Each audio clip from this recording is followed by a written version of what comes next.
piece of me? Do I feel lucky? Well, do you, punk?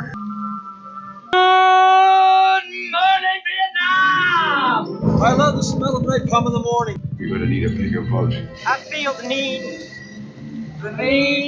for speed. I wish I knew how to quit you. Love means never having to say you're sorry. You do. You'll shoot your eye out, kid. Happy New Year, film fans. Welcome to a new year. Welcome to Tuesday's edition. That's Ed, that's Craig, that's Zach, I'm Juan, and this is a new episode of the Cine-Men movie podcast. Gentlemen, how was your new year? It was boring, man. I literally just, it was all right, but I literally just rewatched the entire season 1 of Stranger Things. Ed, it sounds like 2022. It was boring, and you rewatched Stranger Things. Zach, what about you? How was your New Year's?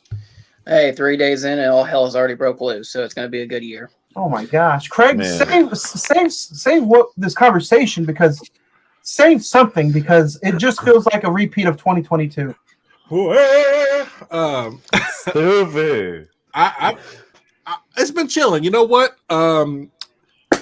My new favorite football team, the Tulane Green Wave, pulled out the Cotton Bowl victory on Monday. You know, I'm super excited. Tulane Green Wave. I was gonna say, probably felt like another December for you. OU being in a bowl game, losing another bowl game, probably felt the same. What are you talking? Man, Hey, let's go back to see when Texas was actually in a bowl game they won. Like 2 years ago, I think. I think wasn't it the We're Back versus Georgia? Like, you know who did win this weekend? It was Dallas won this weekend. That is good. That is good. No, my New Year's has started off solid, decent. Just been hanging out with the family. So, family time, new year, new movie. This week, guys, we're talking about Elvis with an IMDb rating of 7.4, a Rotten Tomatoes score of 77%. The Metascore is at 64%, while the Google users have it at 77% as well. With a budget of $85 million this year, it grossed a little over $286 million at the box office, with a theater release of June 24th, 2022.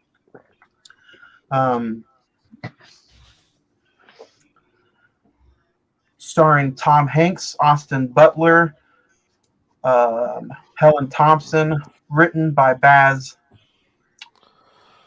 Luhrmann. there you go, Zach. The life of American icon Elvis Presley, from his childhood to becoming a rock and roll movie star in the 50s, while maintaining a complex relationship with his manager, Colonel Tom Parker.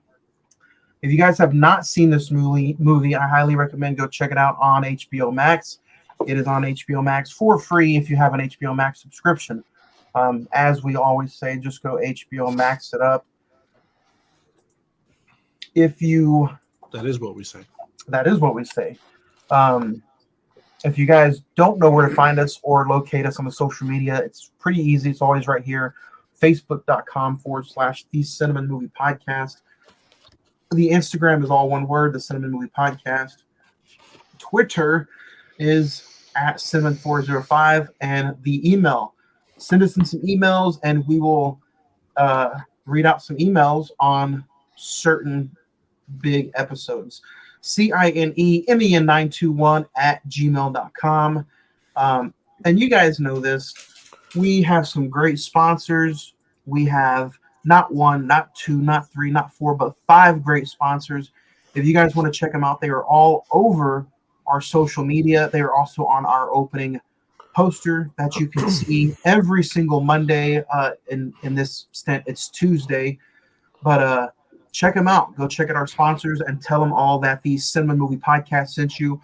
But right now, guys, it is time for our favorite segment of the show. It is time for the top 5.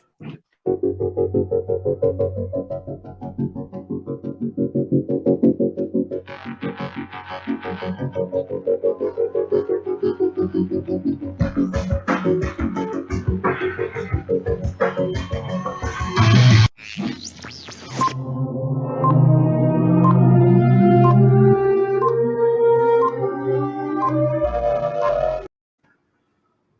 right. I'm going to be honest. I did not see the message saying we were doing top 5 of 2022.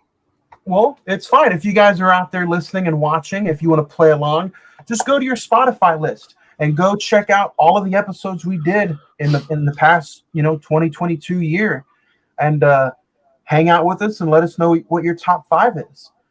There's some solid episodes in this, man. There are some fun episodes. So go back and whether you're on Spotify, Anchor, Podbean, iHeartRadio, Pandora, Amazon Music, TuneIn, Stitcher, or the Prescribed Films Network, www.prescribedfilms.com. Listen, go back and let's look at some of the episodes. We had some fun episodes. We dedicated the entire year of 2022 to Denzel Washington. You can also watch us live here on Emaswa Productions YouTube channel. So that's where a lot of our shows and stuff have been on. So check us out. Happy New Year, 4K Happy Bad New Guy. Year's. But does anybody have any honorable mentions? Negative. Nope. No honorable mentions. Honestly, my honorable mention is going to be episode 217 from October 30th. It was the library episode when we talked Halloween 4, the return of Michael Myers. That was a fun episode. The entire episode took a shift into a public library conversation. So if you want to go laugh your ass off about something that we didn't even review, go check it out. It's episode 217, Halloween 4, the return of Michael Myers. Let's just say that conversation was actually a lot more entertaining than the movie. So, Edward, let's start with you. What's your number 5? I guess I'm riding your coattails on that. Halloween 4, 217. Still kind of couldn't believe that. I don't know if you've never been to the library before then. That's the magic of this show. You'll never know, okay? Just leave it at that. But, yeah, man, it was hilarious. It was just, I don't know. If you call it top-tier comedy, at least for us, I'd say that one is for sure one of our top, tier comedies for us. Yeah? But, Zach? yeah, Zach, sir, what's your number 5? Number 5 is back in January of last year.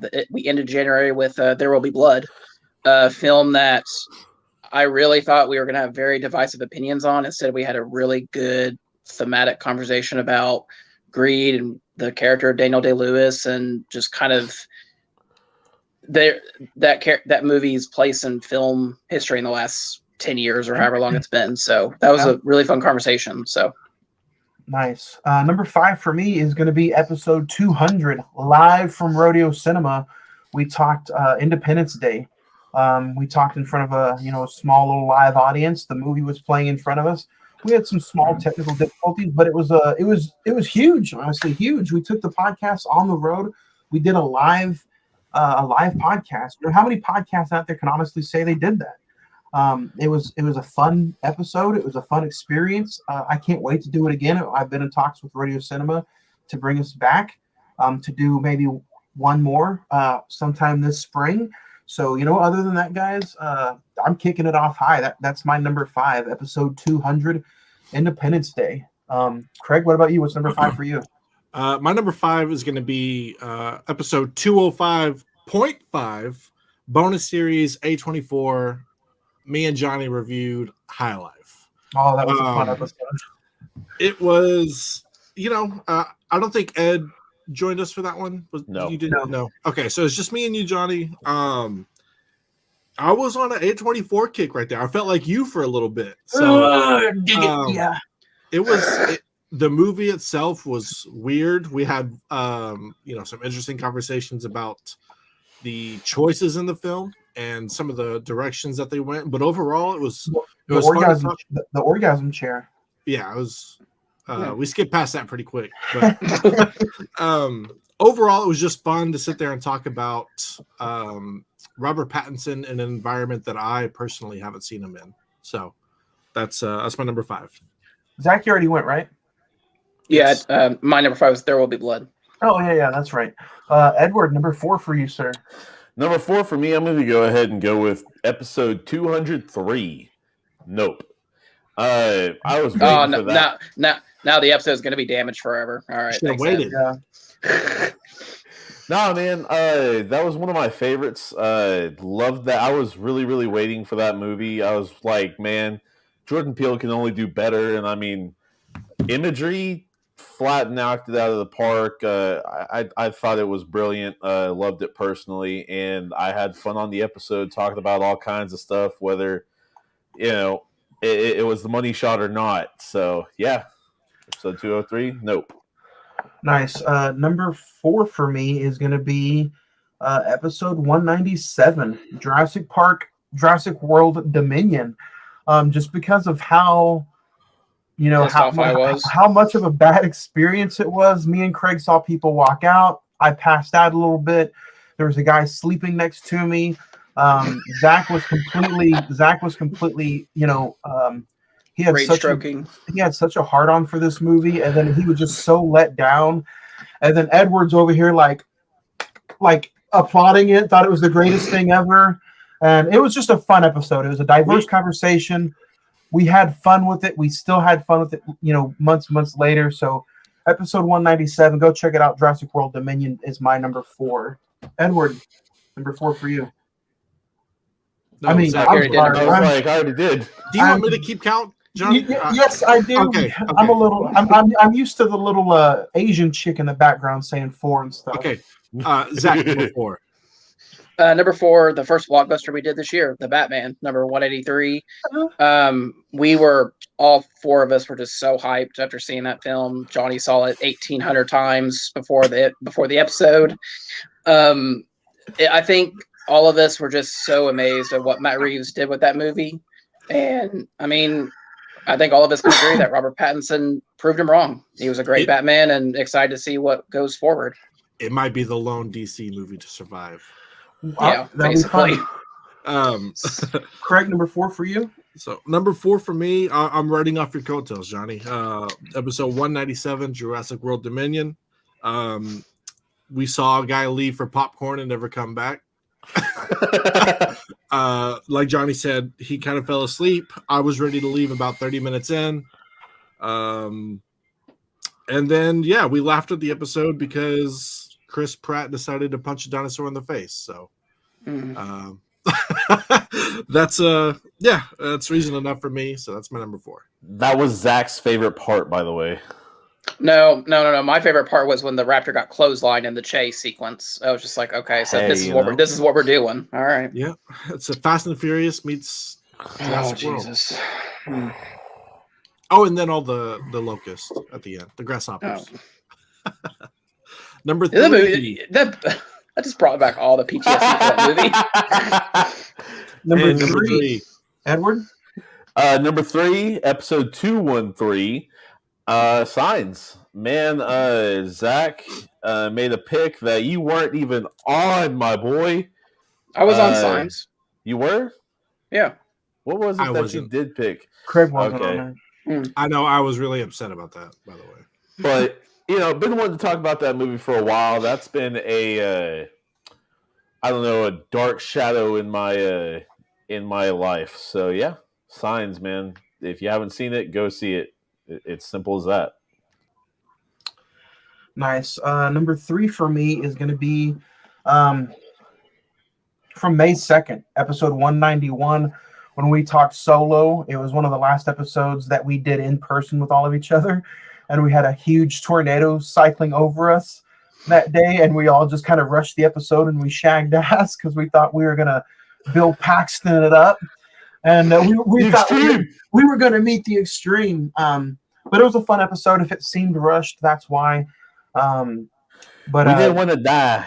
Episode 191, Solo, from May 2nd, earlier this year. So Zach was number 3. Yeah, there you go.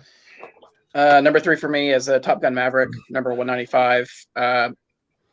I don't care if Avatar is about to beat it. It was the biggest movie of 2022, basically, till the end of the year. Just a fun conversation, a hell of a movie, and just a great time talking about it. So, what more can you say? Number 3 for me is going to be episode 193, Man of Steel. We were able to go back, rewatch a movie that I think we all had a pretty good taste in our mouths from the last time we watched it, but came back to find out that it was really a movie that was underappreciated, even though we all kind of liked it, you know, our initial watch. And just being able to go back and talk about that and talk about where DC should or could go. And then we come to find out that it's all been scrapped. And it just kind of collapsed in on itself. So, but going back and just having that little glimmer of hope that DC was going to right all the wrongs, it was a good episode to talk about. Twas. Number 2, Ed. Number 2, I'm going to go ahead and go with episode 195, Top Gun Maverick. Man, I got to say, I enjoyed the movie a lot more. Tom Cruise or not, you know. I've got to say, Rooster, best part of the movie easily.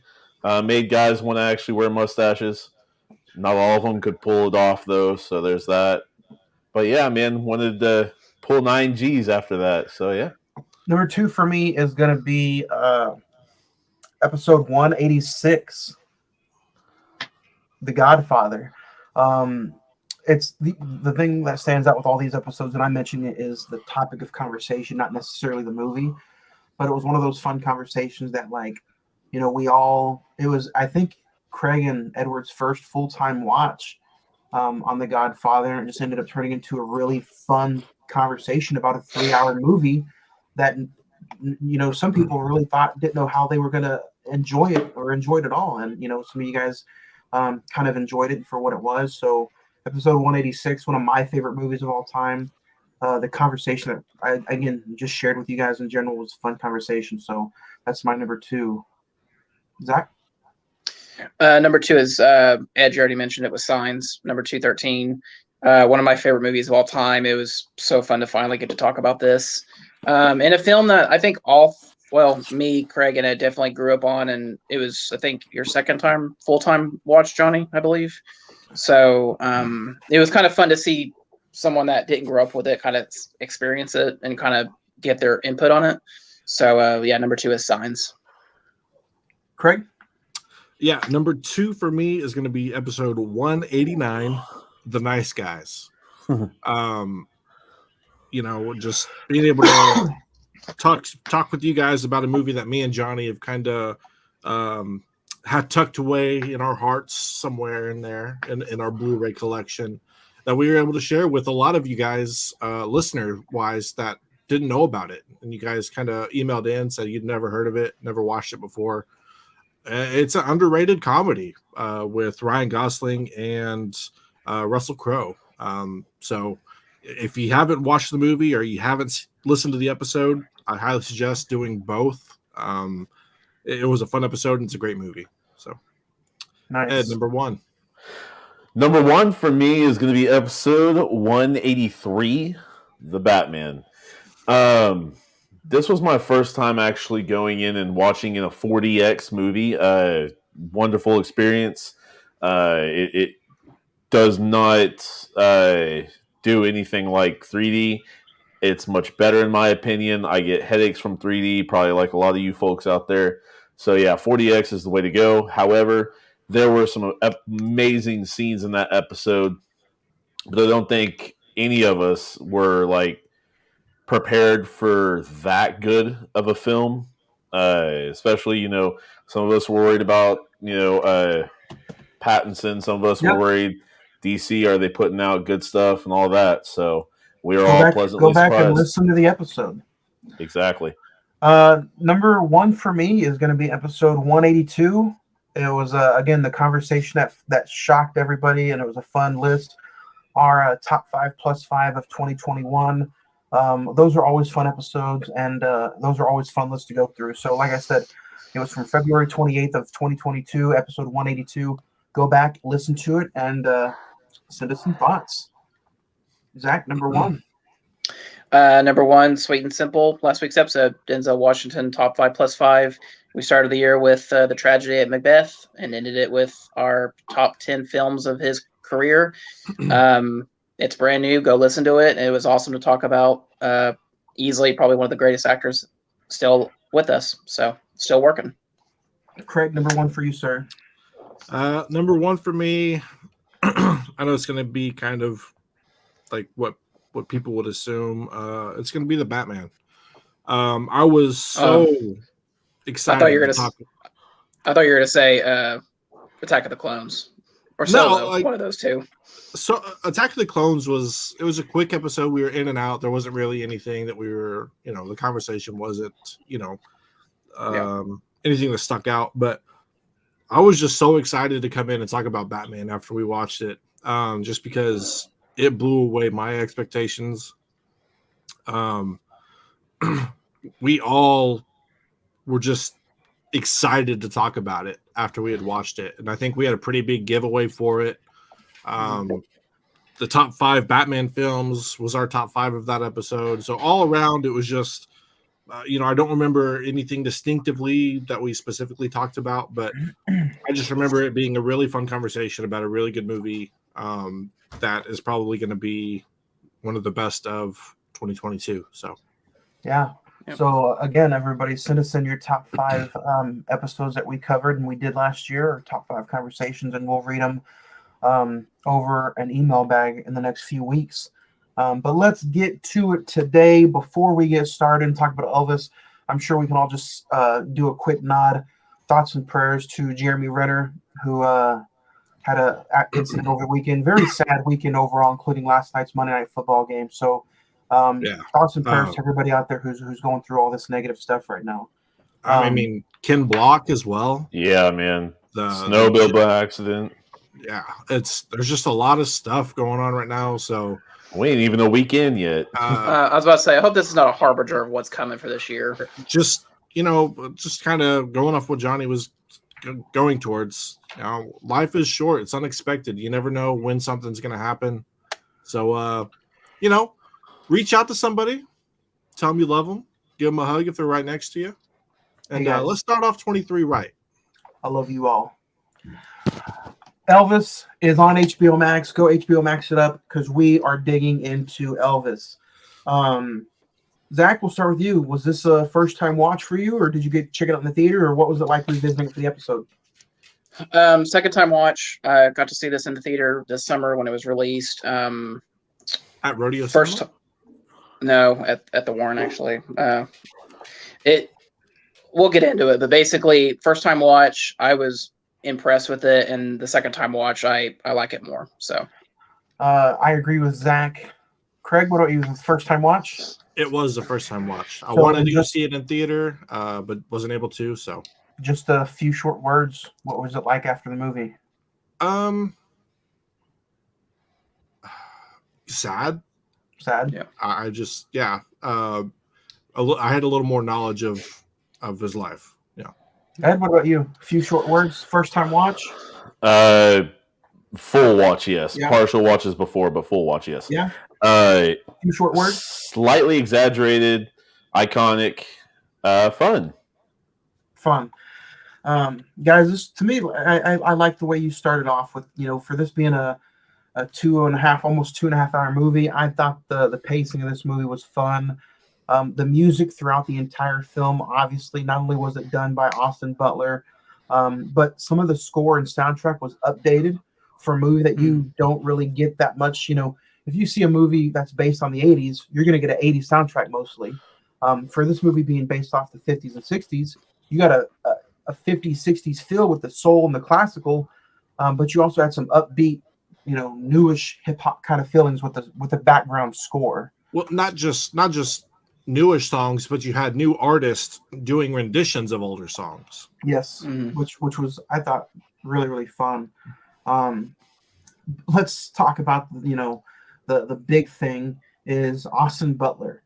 The dude came out of nowhere, did this movie. At least for me, he came out of nowhere. He did Elvis. Not only did he knock it out of the park with the performances, the singing, the acting, the dude physically did. I feel like he physically did the best he could do with Elvis. I don't think anybody else on the planet could have done what he did. No. Not as good, no. If Rami Malek can win an Oscar for being Freddie Mercury, then I think Austin Butler should win one for portraying Elvis. And a lot of it's mostly just because the depth he went into of his research, time spent just watching videos, getting to know how he talked, getting to know how he walked, how he did his little gyrations and dances and his playing methods and his singing methods and all that. That's really impressive with Austin Butler and his team because, for a guy like that, I mean, yes, there's still a lot of fans that have seen him, but you've got people that you need to reintroduce him to and introduce him to. And the reintroducers, that's going to be a heavy hitter, and you need to come out swinging. And this one, Mike Tyson came out swinging. So there was a lot of hype for this movie, and I think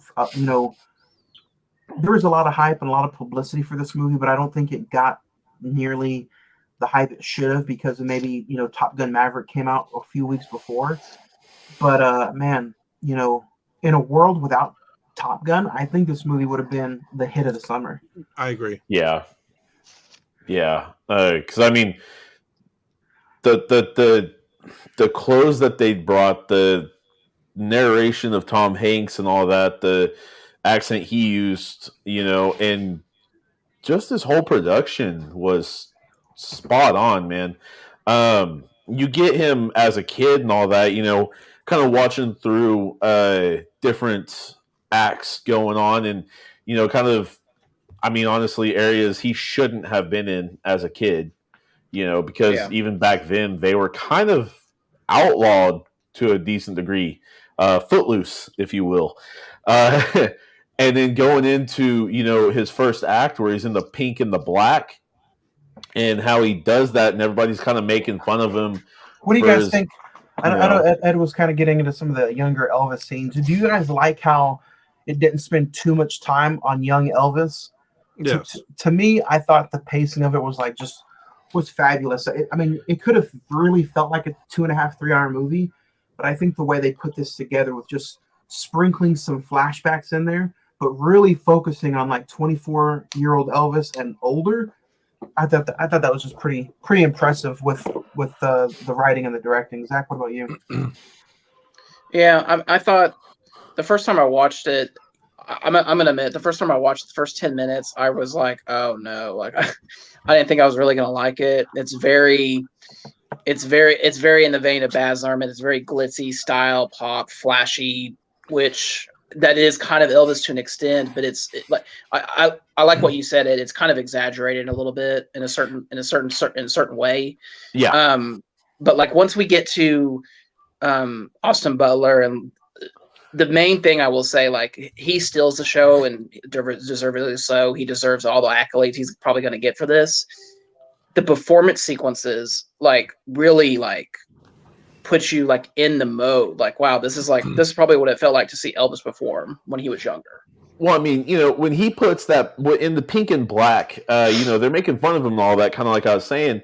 And all of a sudden, like he flips and he starts doing his thing, that everybody would come to know.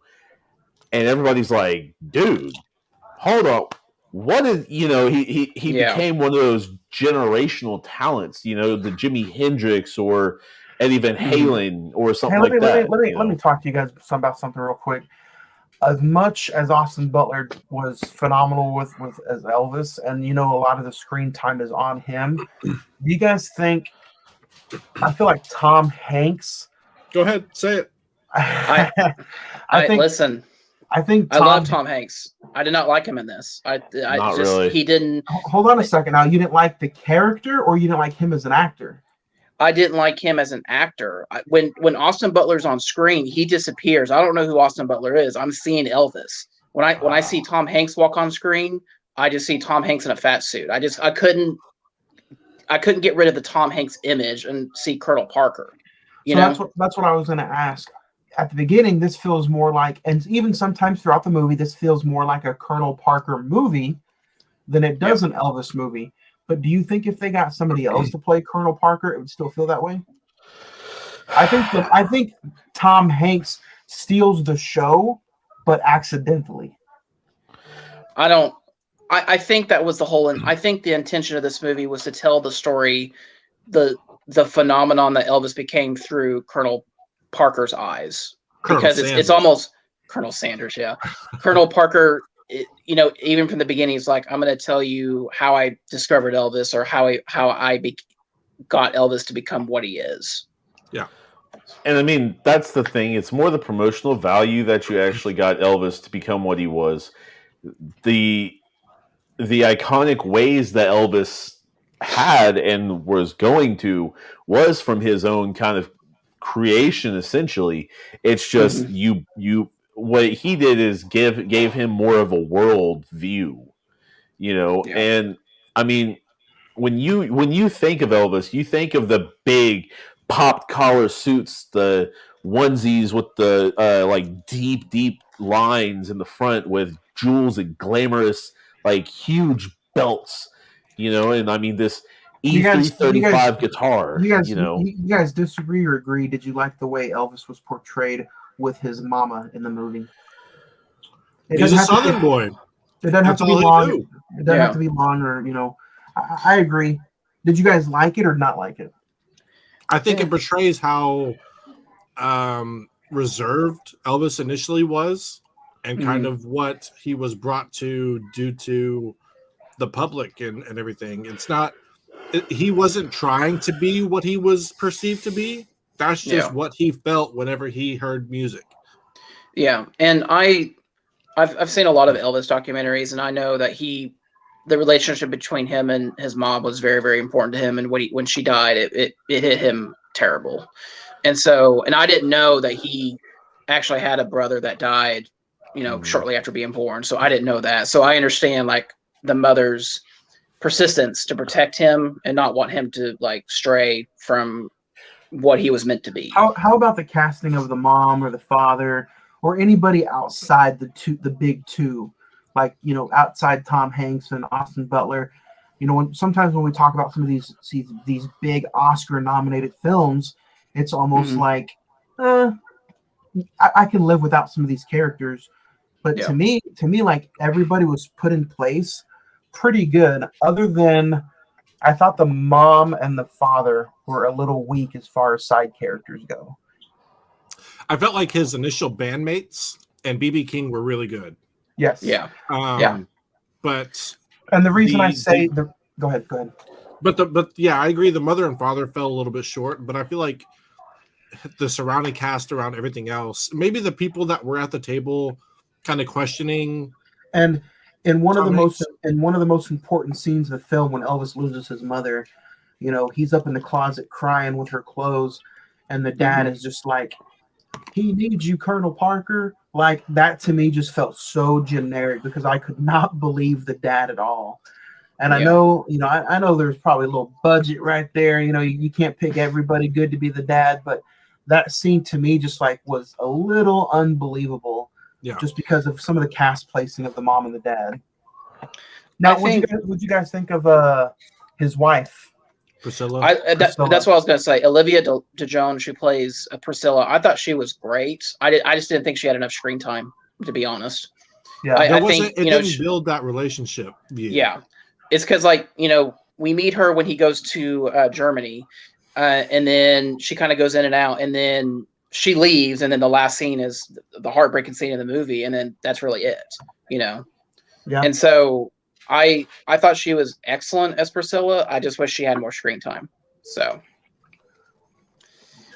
one thing I did not know going into this was they tried to cancel Elvis. That was a real big shock to me way back in the day, which I kind of get, but I knowing what today's world is like.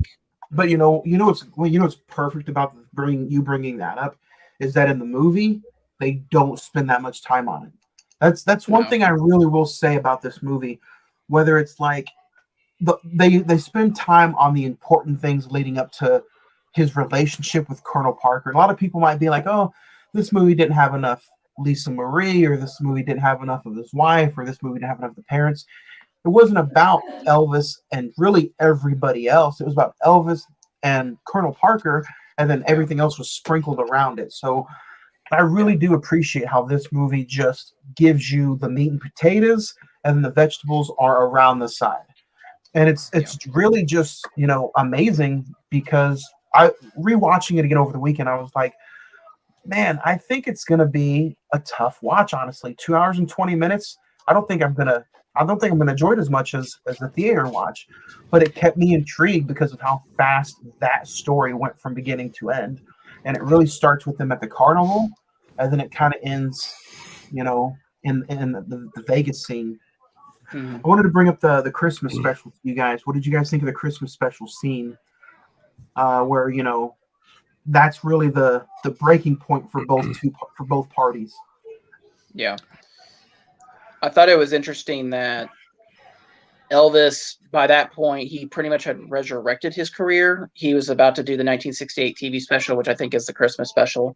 Colonel Parker wants him decked out in Christmas gear and sweaters and everything. And Elvis is like, no, this is my career. I want to come back. I want to travel the world, entertain people, and this is how we're going to do it. And for him to walk out in the black suit and the giant Elvis red letters behind him I thought it was a really great scene, and really done in a really tension driven way.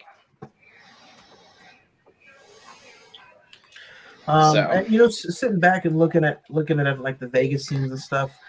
The truth about not Colonel Parker not being able to go overseas, and Elvis never go over to like Germany or Japan and doing like a big show like that. Like, man, it's kind of like sitting back and thinking about it. Man, would it have been a good thing or a really, really bad thing if he ever went overseas like that? Potential on both. Craig, you said Craig or Ed, one of you guys had mentioned that it was sad. Craig, I think it was you. Kind of describe your feelings on the way the movie was sad for you. Was it just like the way they treated Elvis? Yeah, it was like I said. He was a reserved Southern boy who really only knew his mother and father, and was put out in this world and was used because Colonel Parker knew what he was, knew that he didn't really have an understanding of the outside world, and kind of used it against him, and the whole the security, and you're not going to be safe outside of the U.S., when it was really him just wanting to keep him at the casino because he had that unlimited line of credit. And it was just him being taken advantage of, when honestly, if he had the right people around him, he probably would have been alive a lot longer. Yeah. He probably would have had more, he was already famous and had a lot of stuff surrounding him, but it just probably could have been the ending of his career probably could have been different if he had the right. Oh, yeah. Yeah. You got the scene where they did like the 15 cities in 15 days. They wanted, but they mainly wanted to keep him, and that's kind of sad. His last 6 or 7 years was him just being strung out in Vegas, cage and a puppet in a cage. Let's talk about that. Let's talk about that scene where he's exposed to pills, and he's a little too much on the alcohol, and he exposes Colonel Parker as an alien, and he's trapped in this cage. Zach, I'll start with you. Anybody else can jump in. Do you think that's the scene that wins Austin Butler an Oscar if he wins it? Yeah, I mean, when he starts screaming like behind the curtain saying "you're fired," it's just there's such a power behind his voice, and saying that he's done with his BS and just get out. I want to do my career the way I want to. And you got to remember, the Colonel basically set him up for a 5-year deal of $1 million a year, basically selling his life for 5 years to play in Vegas. That's not a lot of money. And so, well, back then it would be. Yeah. But now it's nothing. But Yeah, I mean, when it finally breaks, it breaks, and like it goes. I go back to saying the word tension. It's tension driven, and it works. What about you, Ed? I mean, a lot of people nowadays go ahead and like a lot of musical acts or dance acts or magical acts really want that residency, as they call it now, in Vegas. I mean, Britney Spears, Bruno Mars, you've Celine got the Dion. Jabberwockies, Celine Dion, a lot of different things right there. Penn and Teller, I think, have had a residency. All kinds of acts. Anyways, now it's a huge thing, but I think he was one of, if not the first one to get that kind of stay Deal. at Vegas deal. Yeah. Perfect word. Way before it was even really a true thing. Well, and nowadays it's the hotel, yeah, the international hotel that he performed at, that was like a brand new hotel, and that was like his residency for a very long time. That the hotel doesn't exist anymore, but I think like later in the film, like they're taking down the marquee of Elvis, so I think they're putting the Jackson 5 up or something like that. So it's just a lot of people have gone through probably that hotel in its time. So that 5 million with inflation after the past 53 years from 1970 to now would be 38 million plus.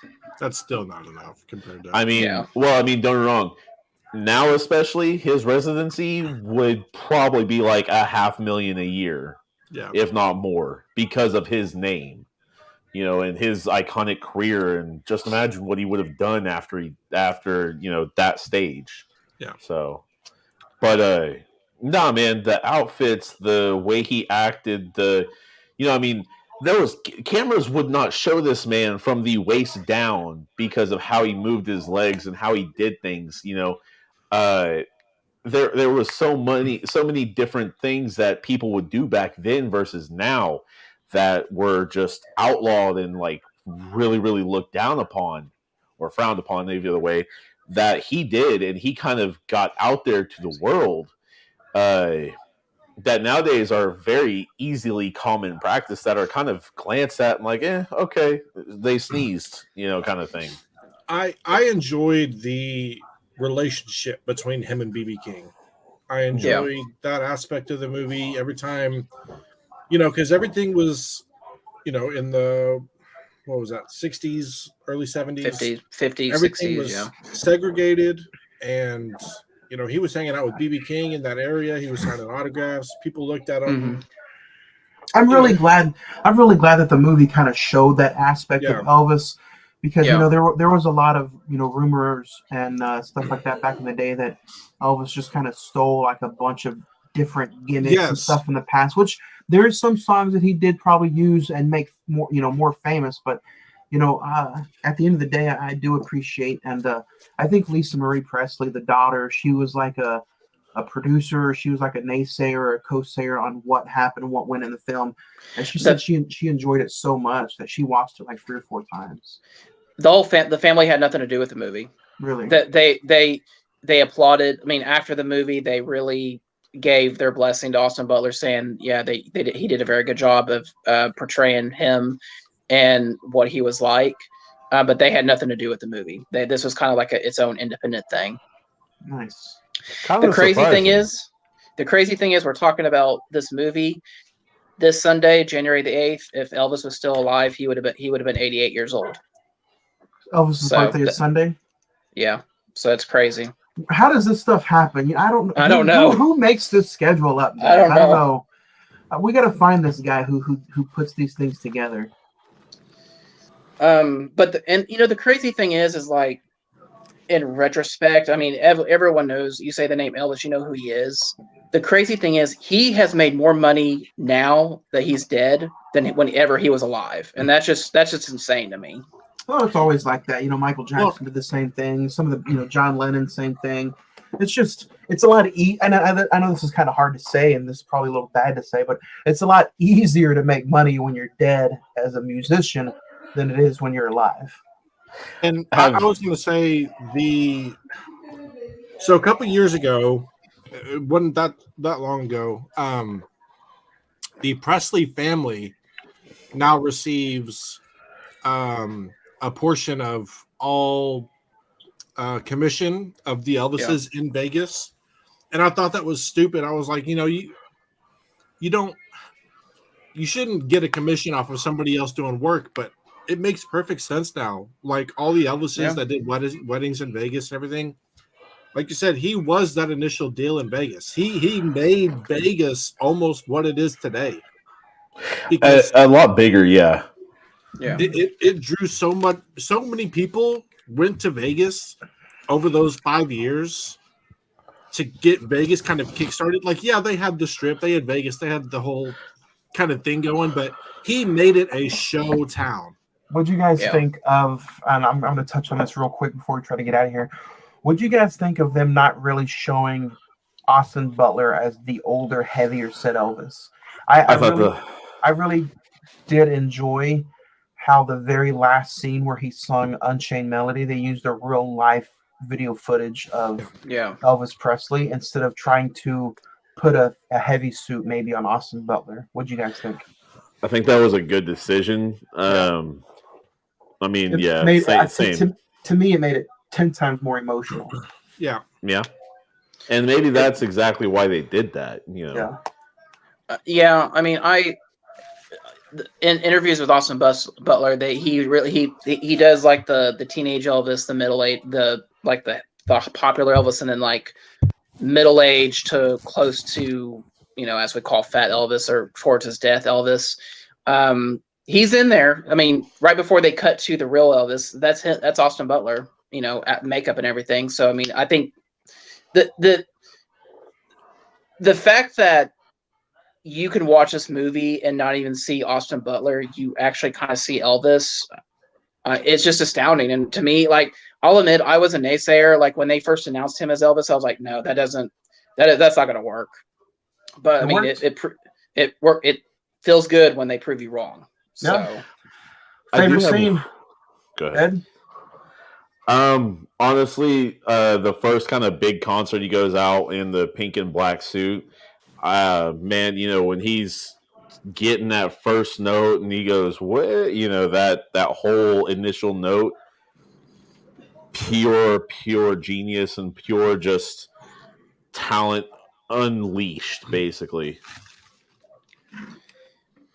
Some of my favorite. I'll agree with you, Ed. The performance scene when he's out in the pink outfit and everything is astounding.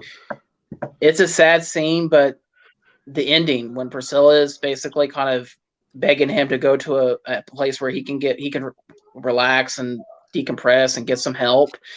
And it's just, it's sad to know. I don't know. Obviously, I don't know what the last conversation they had, but that could be, if that was it, that's truly like heartbreaking. And to know that like he only had like a year or two left of his life. So, I'm going to pick two right quick. I'll go right through them.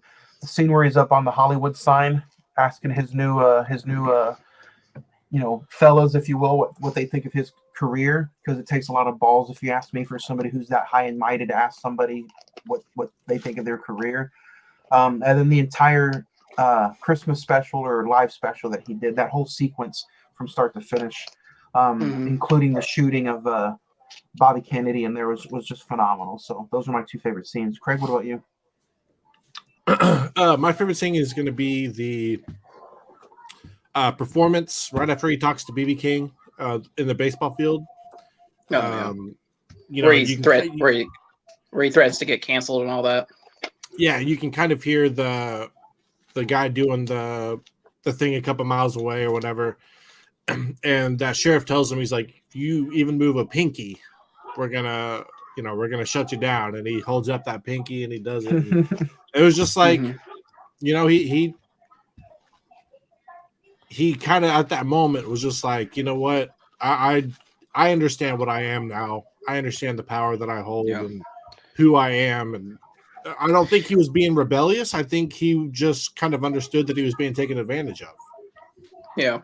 And I agree, going back to what you said, Johnny, about the movie depicting how African-American music really influenced him. A lot of people would think, I thought that those were his original songs, but I'm glad that they told the truth and said, no, these were I'm not gonna, like you said, he probably used them and got more recognition out of them. Well, But even those were the things. The movie tells him. Those were the things that he grew up on, and that's what influenced him. So yeah, and in the movie, he's like, he sings it good, but you would make a lot more money off of it if you were to sing it. Yeah. And I agree with you. Like, it's not that he straight up just stole it. It's those were his roots. That's what he enjoyed. That was his feel good music, as they said. Yeah. So I got a quick question. Have any of the three of y'all ever been to Graceland? No. I have. I've been to Graceland, and I've seen the grave of his brother. I've seen the house, been in there, took a tour, and it's a really, really cool thing. I mean, it's kind of a decked out Elvis house, I've heard it's not as big as it looks, though. That's the funny thing. No, I mean, honestly, back in the day, obviously it would be a huge house, but now it's like small in comparison. The closest I've ever been to Graceland was watching Zombieland 2. Well, I mean, it's really cool because you go down into the basement and you get to see like different things that he did, and where different area, or they've got portrayals of like this area he did this and a picture up on the wall, and this area he talked to this person and a picture of that up on the wall and stuff like that. Little songs playing here and there, and just outfits everywhere and stuff like that. It's a worth wait. I have one more favorite scene.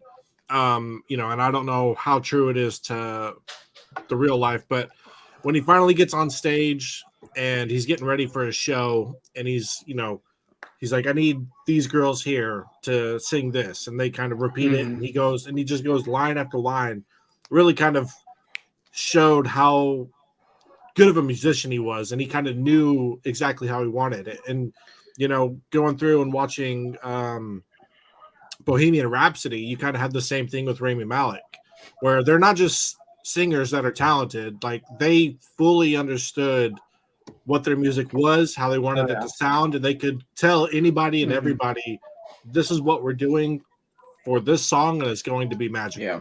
I think it's the small detail scenes like that makes these movies stand out. Compared to comparing a movie like, I know I'm probably gonna get some flack for this, but like The Doors with Val Kilmer, comparing that movie to maybe something like Bohemian Rhapsody or Elvis. There's just the small details that matter. And one more thing before we get out of here is they could have easily made this like a stereotypical Elvis movie, like an impression.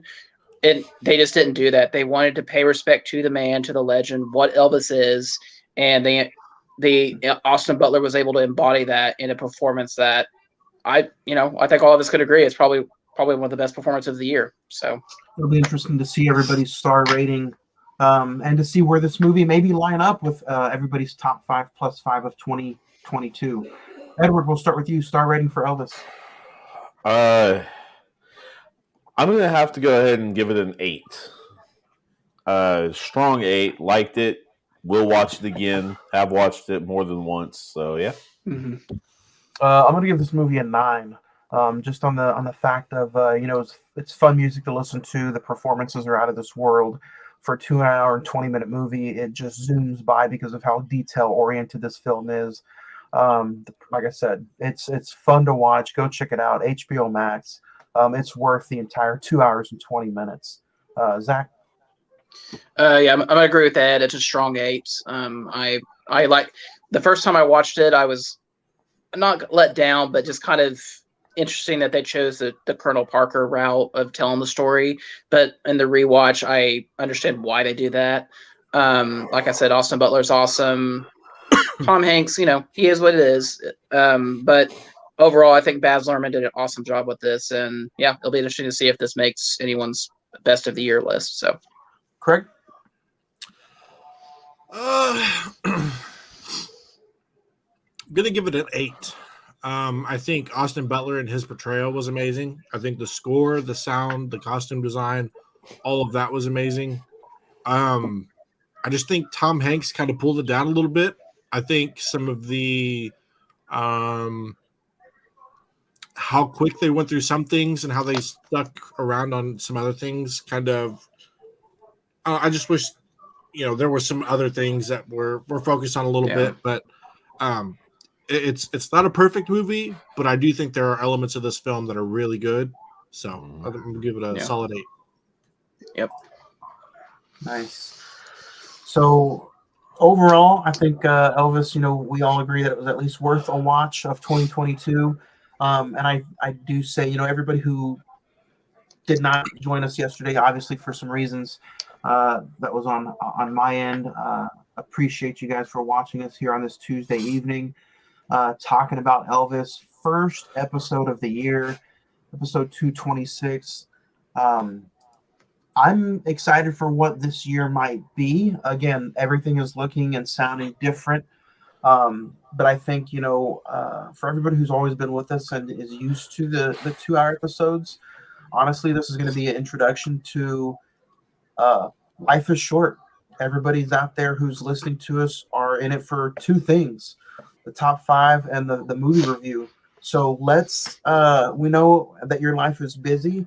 So if you want to put us on for an hour and escape your worries and your troubles and whatever else might be out there that's tackling you down, we enjoy coming on here and hanging out with you for an episode and talking movies with you. Next week is another easy watch. It's another easy find. Go check it out on Netflix. Glass Onion, a Knives Out mystery, and a standing cast. I heard it's one of the best movies of the year.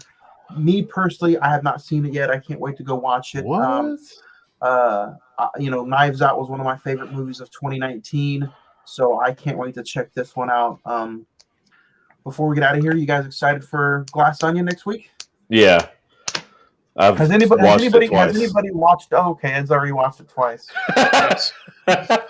Craig, have you seen it yet? My boy. I don't even want to watch it for next week. Yeah. Dang. I'm just kidding. I'll watch it and I'll probably enjoy it when I watch it. But we'll see. I think so. I haven't seen it yet either, so I think it should be a fun episode. Next week's top 5, we'll announce it soon. But until then, anybody else have any final thoughts on this week's episode of Elvis? Man, just glad to be here. Glad to have the show. Glad to have you guys. Hopefully it goes better in the new year. We'll see. Go HBO Max it up for Elvis. HBO Max it up for Elvis. Craig, you have any final thoughts on Elvis? Elvis has left the building. There you go, guys. There Thank you for joining us for this first episode of Elvis. Next week, we'll talk to you guys for a new episode next Monday, January the 9th, for Glass Onion right here on a new episode of the Cine-Men Movie Podcast.